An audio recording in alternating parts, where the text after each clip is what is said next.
নবী বলছেন, আল্লাহ আমার উম্মত যদি জাহান্নামে থাকে আমি কিন্তু জান্নাতে যাব না। আল্লাহ বলছেন আপনি না গেলে তো জান্নাত উদ্বোধনই হবে না। এবার মামলা কি দাঁড়ালো? আল্লাহ পাক বলে যে আমি তাহকামুল হাকিমিন নিজেকে বলেছি, বিচার না করলেও তো জিনিসটা সুন্দর হয় না। অনবে একটা কাজ করেন, ওয়ালা সাউফা ইউতিকা রাব্বুকা ফাতারদা, আমি কাউকে বলি নাই, আপনাকে না বলেছি। ওমা আরসালনাকা ইল্লা রাহমাতাল লিল আলামিন, কারো সম্পর্কে নাজিল করি নাই, আপনাকে দিয়েছি। ওয়ালাল আখিরাতু খায়রুল লাকা মিনাল উলা, কাউকে বলি নাই, আপনাকে বলেছি। আর আমি আল্লাহ ভালো করে জানি আপনি হচ্ছেন উম্মতের দরদি নবী। আপনি নিজের জন্য কাঁদেন নাই, সন্তানের জন্য কাঁদেন নাই, পরিবারের জন্য কাঁদেন নাই, নাতির জন্য কাঁদেন নাই, যত কেঁদেছেন জীবনে সবকিছু উম্মতের জন্য।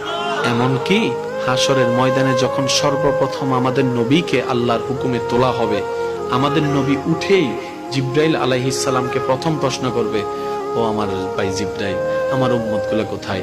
আইনা উম্মতি, আইনা উম্মতি, আমার উম্মত কোথায়? আমার উম্মত কোথায়? আমার উম্মত কোথায়? আমি ওঠার আগেই নাকি আমার উম্মতকে জাহান্নামে দিয়ে দিয়েছো নাকি? কোনো আমার উম্মত কোনো জাহান্নামে চলে গেছে নাকি? জিব্রাইল বলবে, ইয়া রাসূলুল্লাহ, প্রথমেই আপনাকে তোলা হয়েছে, এখন আর কাউকে তোলা হয় নাই, প্রথমেই আপনি উঠেছেন। আমার নবী বলবে, আমার উম্মত গুলা কোথায়? জিব্রাইল বলবে, ইয়া রাসূলুল্লাহ, এখনো তারা উঠে নাই, উঠবে একটু পরে। নবী দৌড়ায় চলে যাবে আল্লাহর রহমতের দরবারের দিকে। সিজদায় যে পড়বে, একটাই কথা থাকবে, রব্বি হাবলি উম্মতি, রব্বি হাবলি উম্মতি। একটু মনোযোগ চাইবো আমি আশিকদের, রব্বি হাবলি উম্মতি, ও আল্লাহ আমার উম্মত গুলাকে আমাকে দিয়ে দাও। তো উম্মতের লিস্টের ভিতরে তো আবু বকর সিদ্দিকের নামও আছে, উম্মতের লিস্টের ভিতরে তো ফারুকে আজমের নামও আছে, উম্মতের লিস্টের ভিতরে তো সাহাবায়ে কেরাম আজমাইনের নাম আছে, উম্মতের লিস্টের ভিতরে তো আহলে বাইতের নাম আছে, উম্মতের লিস্টের ভিতরে তো তাবি তবে তাবি আল্লাহর ওলিদের জান্নাতীদের নাম আছে। এবার আল্লাহ পাক বলবে, আপনি যে বললেন রব্বি হাবলি উম্মতি, উম্মতকে দেওয়ার জন্য আপনি কে আবু বকরের কথা বলছেন? নবী বলে যে না, আমার আবু বকরকে নিয়ে চিন্তা নাই, আমার ফারুককে নিয়ে চিন্তা নাই, আমার ওসমানকে নিয়ে চিন্তা নাই, আমার আলীকে নিয়ে চিন্তা নাই।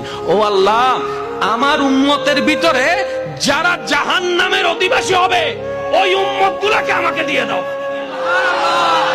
আল্লাহ বিচারক হয়ে বিচারক করবেন, জাহান্নামীকে জাহান্নামে দিয়ে দিবেন। আহকামুল হাকিমের দায়িত্ব শেষ। এবার নবীকে আল্লাহ সিজদায় যাওয়ার অনুমতি দিয়ে সুপারিশ করাবেন। নবীর সুপারিশ কবুল করতে করতে নবীর উম্মতকে, আল্লাহর বান্দাদেরকে জাহান্নামী থেকে জান্নাতি করে দিবেন। জগৎ জিজ্ঞেস করবে, মওলা জাহান্নামী আবার জান্নাতি হয় কেমনে?